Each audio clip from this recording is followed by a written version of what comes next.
আজি 2023 বৰ্ষৰ ফেব্ৰুৱাৰী মাহৰ 2 তাৰিখ। আজিৰ দিনটো বিশ্ব ইতিহাসৰ এটি গুৰুত্বপূৰ্ণ দিন।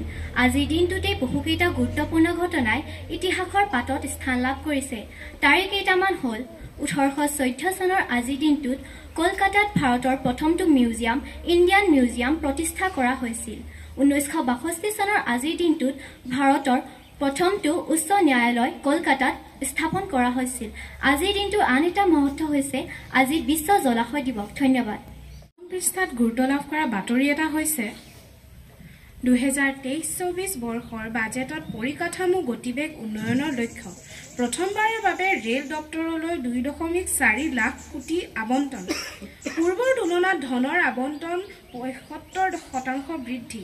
অহা 2 বছৰত 400লৈ বৃদ্ধি হ'ব বন্দে মাতৰম এক্সপ্ৰেছ। উত্তৰ পূৰ্বাঞ্চলৰ উপৰি জম্মু কাশ্মীৰৰ ৰেল যোগাযোগ উন্নত কৰাৰ লক্ষ্য। ৰাজধানী শতাব্দী দুৰন্ত হামছাফাৰ তেজস এক্সপ্ৰেছ বৃদ্ধি হ'ব 1000 টকা। নিৰ্মাণ হ'ব 100 অতিৰিক্ত দিষ্টাদল। ধন্যবাদ। পৰিমাণে ব্যৱহাৰ কৰিব লাগে, কিয়নো প্লাষ্টিক শ বছৰলৈ মাটিত মিহলি হৈ নাযায় আৰু ই আমাৰ পৰিৱেশৰ বাবে অনিষ্টকাৰী। সেইবাবে আমি সদায় প্লাষ্টিক অতি কম পৰিমাণে ব্যৱহাৰ কৰিব লাগে। ধন্যবাদ। সুপ্ৰভাত। আজি সুধিবলগীয়া মোৰ প্ৰথম প্ৰশ্নটো হ'ল পৃথিৱীৰ আটাইতকৈ ডাঙৰ ফুলপাহৰ নাম কি? শুদ্ধ উত্তৰৰ বাবে ধন্যবাদ। মোৰ দ্বিতীয় প্ৰশ্নটো হ'ল ভিটামিন ডি আমি ক'ৰ পৰা পাওঁ? শুদ্ধ উত্তৰৰ বাবে ধন্যবাদ। সুপ্ৰভাত। গাই গাই যা ৰদালি এৰতে, শালি কাটি জালি দিম, বৰ পিয়া পালি দিম, তাতে বহি বহি ৰতে, ৰদালি মাকৰ তিনিডালি চুলি, ৰদ গৈ পালে গৈ দিনাৰ চলি, সুৰ সুৰ বতা চৰাই মোৰ ধান নাখাবি, তোক দিম গোট কৰে ধানো কাম চাউলো কাম, দুয়ো নাচি বাগি ঘৰলৈ যাম, দোল বাই কত ৰতন পুৰ, ফুল বাই কত ৰতন পুৰ, কলাই কলে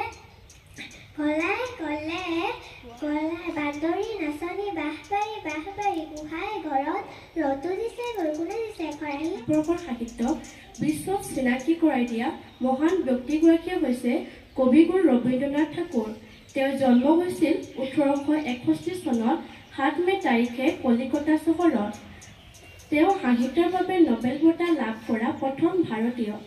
8 বছৰ বয়সত তেওঁ কবিতা লিখিবলৈ আৰম্ভ কৰে আৰু 16 বছৰ বয়সত তেওঁ প্ৰথম সংকলন প্ৰকাশ কৰে।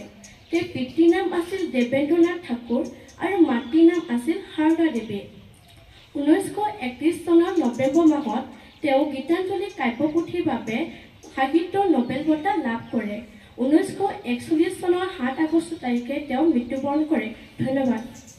All Indians, I my brothers and sisters. I love my country, and I am proud of history and variety. Great is. I shall always try to be worthy of it. I shall give respect to my parents, teachers, and all elders, and teach everyone with courtesy. To my country and my people, I place my devotion. India well-being and prosperity alone lies my